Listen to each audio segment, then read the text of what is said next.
بيها، لان رقيقه.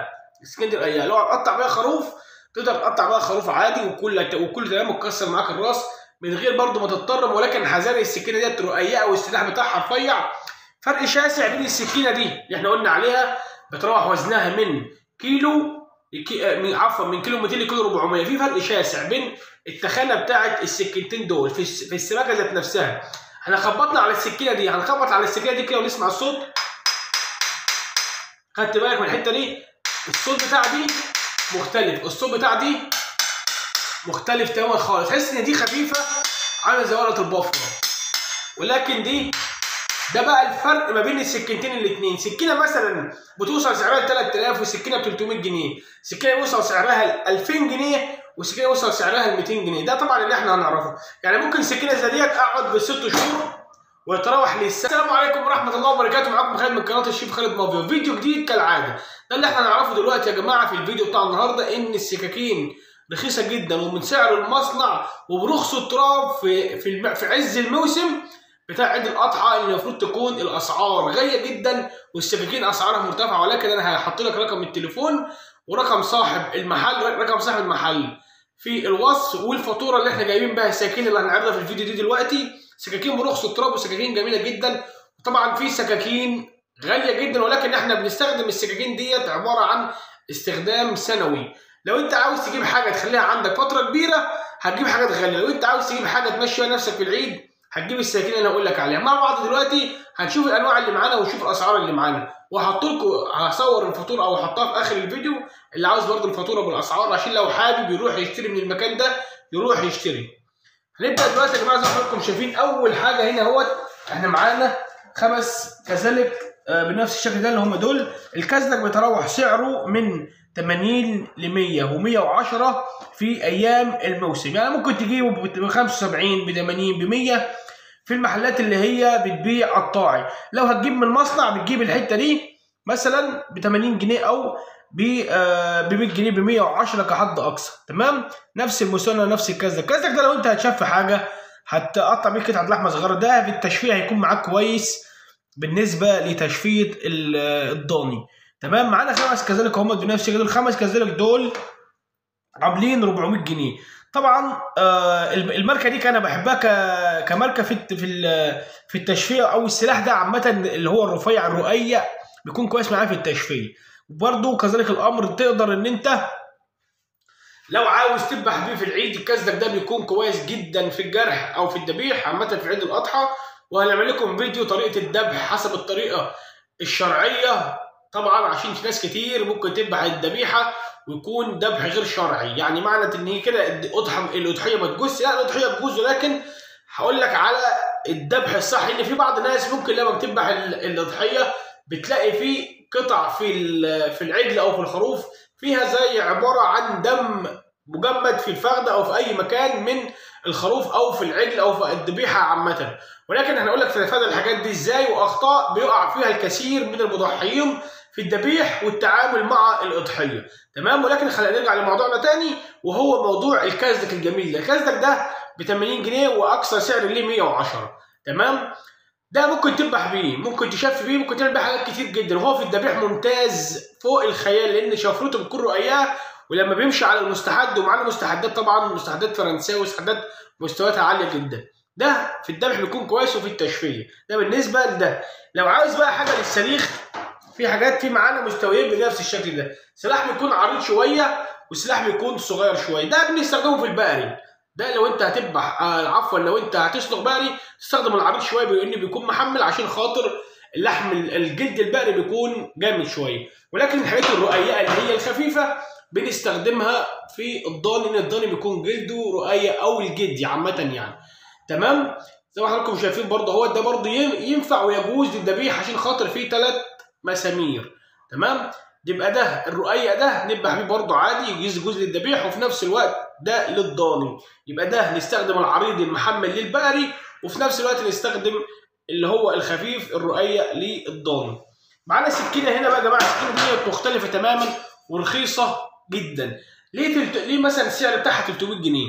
يعني ممكن واحد يقول لي هي 300 جنيه مش رخيصه. لا، السكينه دي لو خدت بالك مثلا لما اخبط عليها كده اسمع صوت السلاح بتاعها.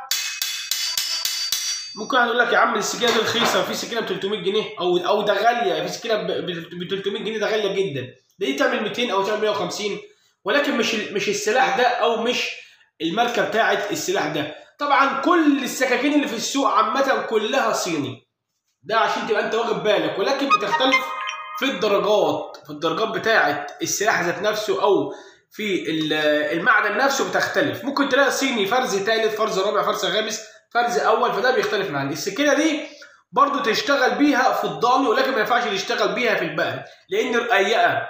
السكينه دي رقيقه، لو هتقطع بيها خروف تقدر تقطع بيها خروف عادي وكل تمام متكسر معاك الراس من غير برضو ما تتطرم، ولكن حذاري السكينه ديت رقيقه والسلاح بتاعها رفيع. فرق شاسع بين السكينه دي اللي احنا قلنا عليها بتروح وزنها من كيلو من كيلو 200 لكيلو 400، في فرق شاسع بين التخانه بتاعت السكينتين دول في السباكه ذات نفسها. احنا خبطنا على السكينه دي، هنخبط على السكينه دي كده ونسمع الصوت. خدت بالك من الحته دي؟ الصوت بتاع دي مختلف، الصوت بتاع دي مختلف تماما خالص. تحس ان دي خفيفه عامله زي ورقه البفره، ولكن دي ده بقى الفرق ما بين السكينتين الاثنين. سكينه مثلا بتوصل سعرها ل 3000 وسكينه ب 300 جنيه، سكينه بيوصل سعرها ل 2000 جنيه وسكينه بيوصل سعرها ل 200 جنيه. ده طبعا اللي احنا هنعرفه. يعني ممكن سكينه زي ديت اقعد ب6 شهور وتروح للسنه ما سنهاش، امشيها على المستحب. ومع بعض هنسمع الصوت دلوقتي كده.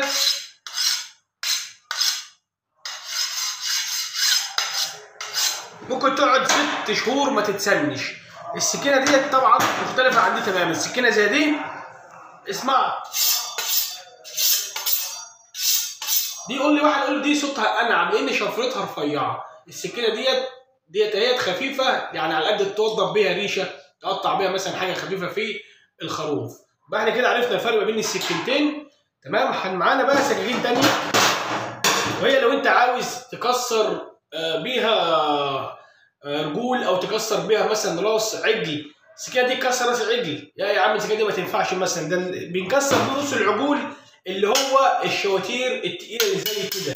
طبعا الشاطور ده وزنه برضه بيوصل لكيلو ونص. يعني الشاطور زي ده، ما اقول لواحد اللي جايب شاطور ب 2000 جنيه يقول لي يا عم مفيش شاطور ب 2000 جنيه انت هتشتغلني؟ بس انا ممكن اقعد معاه 3 4 سنين ما سنهوش اصلا، امشيه على المستحب فقط.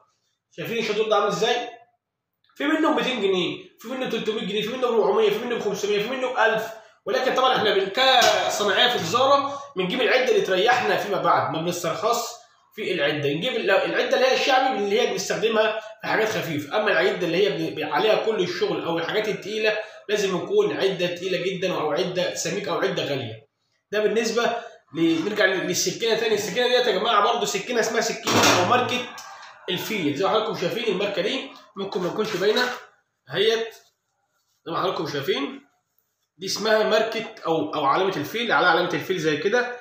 دي تقدر ان انت تكسر بيها راس عجل، لان السكينه ديت من افضل انواع السكاكين، لان هي برضه تقيله ومحمله. لان طبعا العجول بتاعتنا اللي هي بتاعت الاضاحي مش عجول كبيره في السن قوي، يعني عجول بتكون مثلا عمرها من سنه ونص لسنتين او سنتين عامه، بيبقى العظمه بتاعتها برضه لسه طريه مش شديده. معانا السكاكين بقى اللي هي سكاكين، واهم حاجه سكاكين الذبح. السكينه دي بتعمل 100 جنيه، من ارخص انواع السكاكين، سكاكين برخص التراب. السكينه زي ديت بتعمل لها 100 جنيه، دي تمشي معاك في اي حاجه، توضب بيها لحمه، توضب بيها حاجه، تقطع بيها لحمه في العيد قطع صغيره شرايح، تذبح بيها في الذبيح برضه ممتازه وحجمها كبير، ولكن هي ما فيهاش ال3 مسامير. ممكن تجيب نفس الشكل زي ده كده، ده برضه سكينه مختلفه تماما عن دي مثلا تعمل 500، دي تعمل 100. فرق طبعا بين دي ودي فرق شاسع كسلاح وكماركه وككل حاجه. تمام. ممكن تذبح بدي في العيد، ولكن هي ما فيهاش 3 مسامير اللي هم بيجوز شرعا ان يكون السكينه بتاعتك فيها 3 المسامير دول. ممكن تذبح بواحده زي دي بتكون جميله جدا وبرده متينه. وان شاء الله هنعمل فيديو برده عشان ما سمعش الكلام ده في اول الفيديو، هنعمل فيديو عن الذبح الشرعي وطريقه الذبح بكل سهوله بغير ما انت ما تعذب الذبيحه بتاعتك. معانا سكينتين تانيين برده بنفس الشكل ده كده.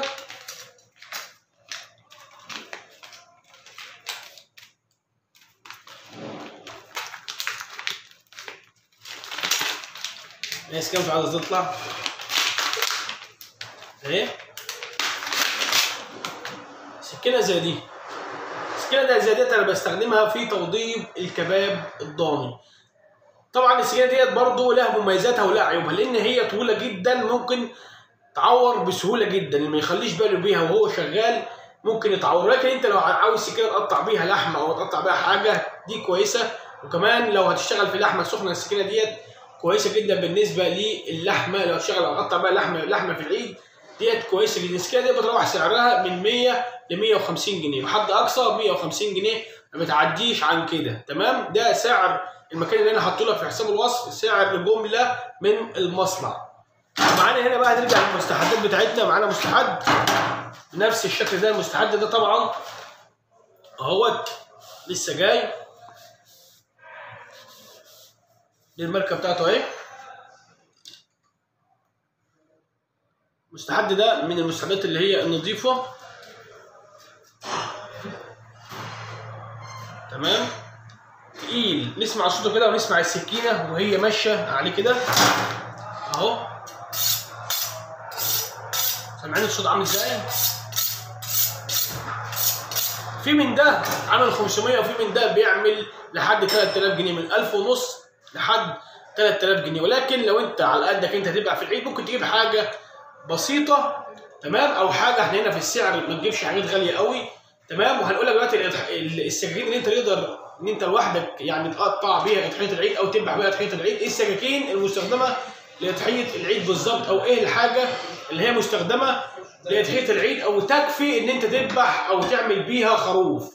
هيبقى معاك طبعا مستحد، سكينه للذبح، يعني كاسدك زي ده للذبح يبقى مستحد، وده ينفع تشفيه وذبح، يبقى ده هتستغله في حاجتين اتنين. يبقى واحد زي ده ذبح وتشفيه ومستحد، واحد سلخ. تمام؟ يبقى كده معانا سكينتين، والمستحد يبقى 3 قطع. معانا بقى السكينه اللي هي الغول او السكينه الوحش. تمام؟ سكينه الغول او سكينه الوحش ده يا جماعه بتكون فعلا غول او وحش في التكسير وكل حاجه. انت لو عندك دي يبقى انت مش محتاج شطور تقيل بنفس الشكل ده. يبقى احنا سكينه زي دي تقدر ان انت تستخدمها في الضان وتستخدمها كمان في البقري. دول تقدر تستخدم بيهم، تقدر يعني تقطع بيهم ضحيه، تذبح بيهم، تخلص بيهم خروف. الطلع قطع دول وهتلاقيهم برضو عند صاحب المحل. هحط لك رقم تليفونه في الوصف. دي السكينه ب 300 جنيه يا جماعه، تقدر برضو تشتريها او في اقل من كده كمان، تقدر ان انت تكمل بيهم خروف بالكامل.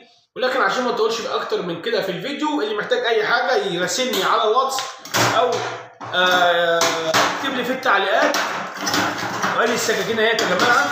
اللي عاوز حاجه معينه محتاج حاجه معينه من السكاكين دي تكتب في التعليقات او يخش على حساب الوصف ياخد الرقم ويكلم صاحب المحل، هتلاقي كل حاجه موجوده. وبكده بقى احنا وصلنا لنهايه الفيديو. ولو استفدت اي معلومه حتى لو بسيطه ما تنساش تدعمنا بالاشتراك الجميل واللايك عشان الفيديو يوصل لاكبر عدد من الناس.